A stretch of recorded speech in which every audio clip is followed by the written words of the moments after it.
Hello everybody, myself Anviti Mishra from LP Public School, Gola Bazar, Gorakhpur. In the previous video, we have already studied about the India's location.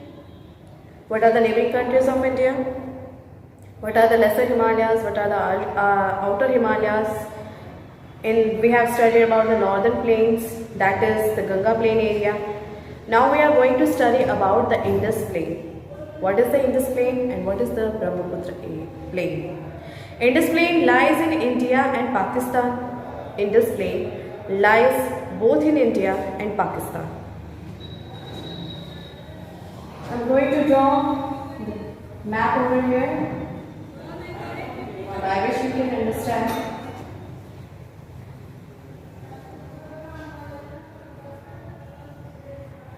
Understand it very properly.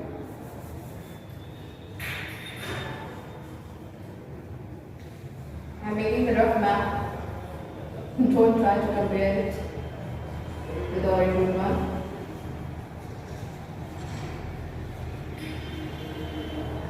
Not good at all. But I'm trying to describe you about this. The Indus plain lies in India and Pakistan. Both in India and Pakistan, the Indus plain area lies over here. Okay? Means the Indus plain area lies both in India and Pakistan. The river flows with the Himalayas, crossing the Punjab, and it entered into Pakistan area. In India, it forms the western part of the northern plains. In India, it forms the western part of the northern plains. The plains are drained by the tributaries of the Indus. The plains areas are the plain are drained by the tributaries of the Indus. Means the Indus rivers also have the tributaries, just like the Ganga river. The Ganga river have its own tributaries. In the same way, the Indus also have the tributaries. Means these tributaries are the Ravi, Beas, and Satluj, covering Punjab and Haryana. Both Punjab and Haryana come into the way of the Indus river and its tributaries, that is the Ravi, Beas, and the Satluj. The Brahmaputra plain forms the northeastern part of northern plain and covering the Assam. In the Assam area, the Brahmaputra river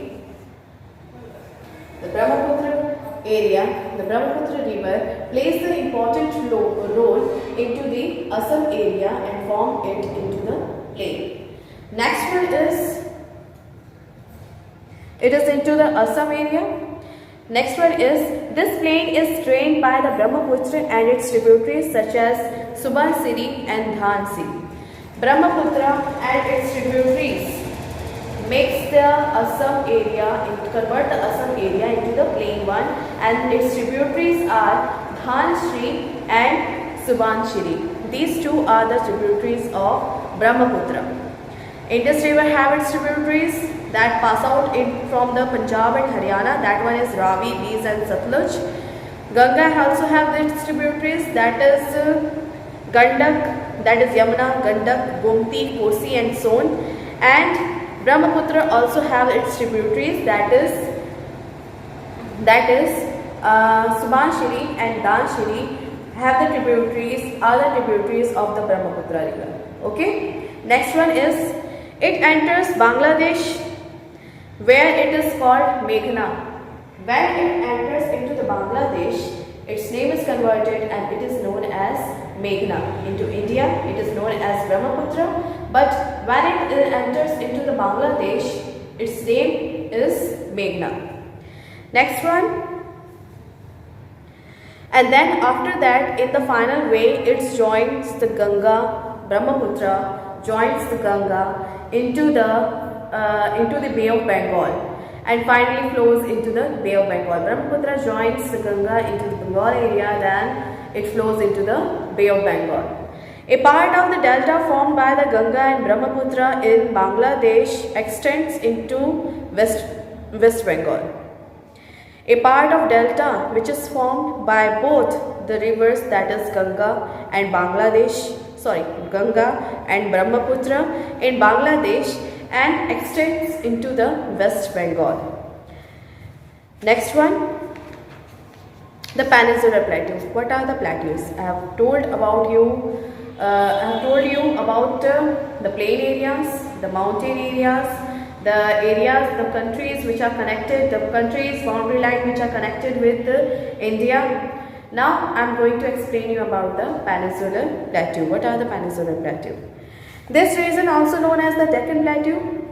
The Deccan Plateau lies over the southern part of the India. The Deccan Plateau lies over the southern part of India. What do you mean by plateau? Plateau is a tableland, means above than the plain but flat from the top. This area is known as tableland, or we can say it plateau.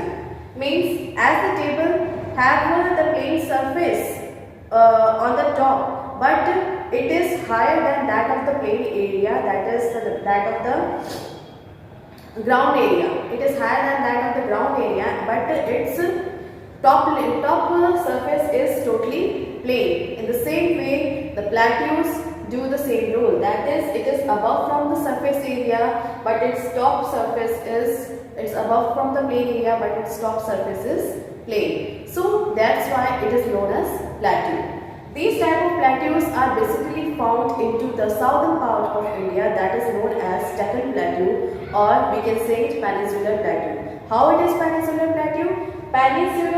India is a peninsular subcontinent. How it is? Because it is covered from water in three sides. In the western side there is Arabian Sea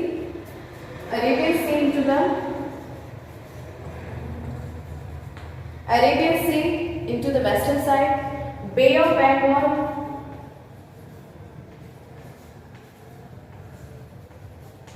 Bengal into the eastern side, and into the southward, into the southern part, there is Indian Ocean.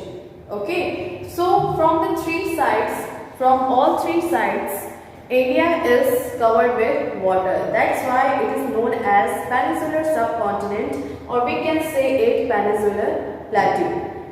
So the Peninsular Plateau in the southern part of India is also known as Deccan Plateau.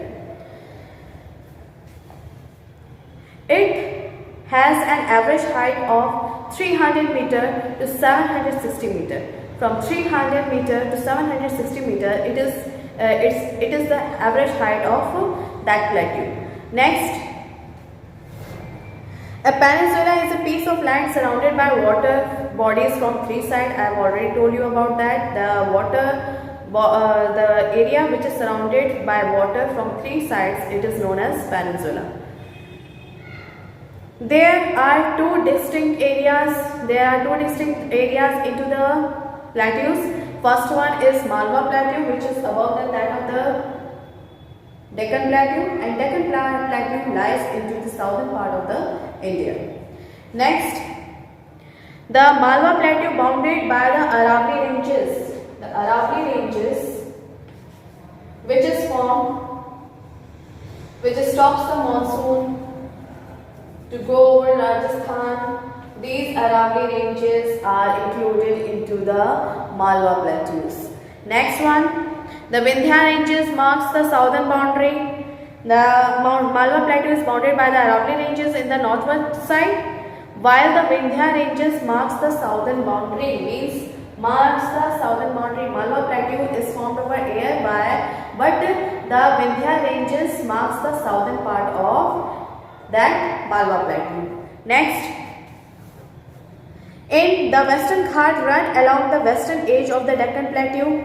The Western Ghat, this area is the Western Ghat of the India, which is in the western part of the Deccan Plateau. This one is the Eastern Ghat of India, which is in the eastern part of the Deccan Plateau. Next one, the Western Ghat run on the western edge of the Deccan Plateau. There are continuous chain of high mountains which are known as Sahyadris in the north and the Nilgiris, Annamalai and Cardamom. These are the hills which are found into the western part of the Deccan Plateau. Next, the highest peak of the Western Ghat. The highest peak of the Western Ghat is Anaimuri at 2695 meter. Its height is 2695 meter, and it is into the southern part or the western southern part of India.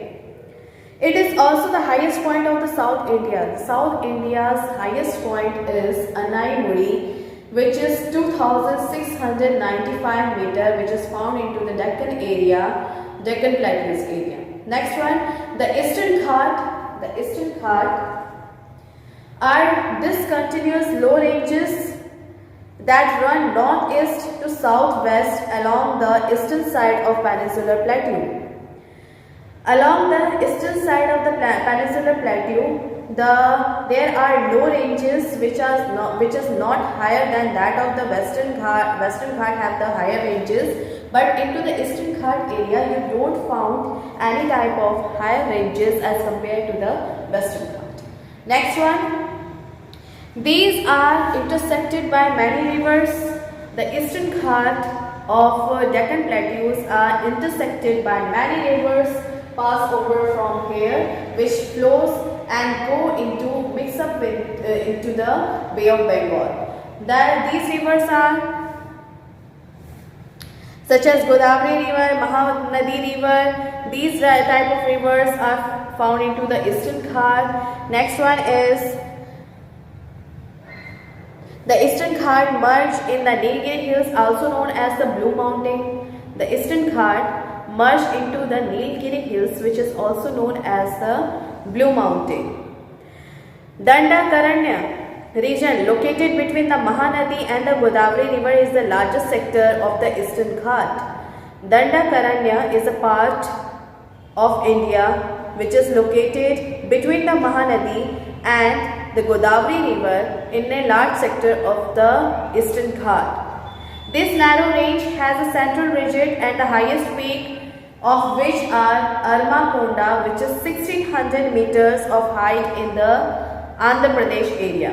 Into the Andhra Pradesh area, there is a hill which is known as Armakonda, and its height is 1600 meter, lower than that of the Western Ghat.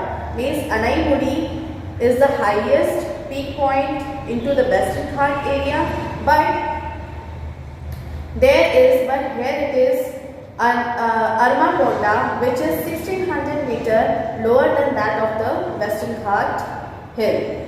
The coastal plain or the island. Now we are going to study about the coastal plain and the island region. These are narrow plains that run along the Arabian Sea in the west and the Bay of Bengal in the east. These are the coastal plain area of the India which runs from the Arabian Sea in the west and Bay of Bengal in the east. Next one, the coastal plain is also known as Konkan coast in the north of the Malabar coast in the south. Konkan coast, the western area, the upper part is known as Konkan coast, but Malabar coast is known into the southern part of the India. Malabar coast in the south, Goa on the western coastal plain, Konkan coast area. Here is the tourist spot which is Goa, and people go there, people visit there and